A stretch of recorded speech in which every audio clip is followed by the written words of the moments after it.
అమ్మవారికి స్నానం సమర్పయామి అంటాం. మనం ఏదో ఆ కలశలో వేసినటువంటి పువ్వుతోటో ఆకుతోటో కొద్దిగా నీళ్లు తీసి చల్లుతాం అంతే.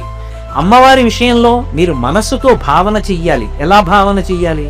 ఆ దిగ్గజములు ఆకాశగంగా జలాలను తమ యొక్క బంగారు కలశలతో పట్టి తీసుకొచ్చి ఆ బంగారు కలశలని పైకెత్తి మందాకినీ జలాలు పోస్తే ఆమె కట్టుకున్నటువంటి తెల్లటి బట్ట తడిసిపోతుంది. తడిసిపోయినటువంటి తెల్లటి బట్టతో కూర్చున్నటువంటి ఆ అమ్మవారి యొక్క పాదముల జంట ఒక్కసారి మనసు నిండా భావన చేసి ఆ తల్లి పాదములకు, ఆ తడిగా ఉన్నటువంటి అమ్మవారి పాదములకు ఉంచి తల తగిలేటట్టుగా నమస్కరిస్తే ఆ తడి నా నుదుటికి తగిలింది అని భావన చేస్తే ఆ తడి ఇలా తుడుచుకోవాలనేటటువంటి అనుభూతి కలుగుతుంది. నోటితో చెప్పినది చెయ్యి చేస్తుండాలి, నోటితో చెప్పి చెయ్యి చేస్తున్న దాన్ని మనసు చూస్తూ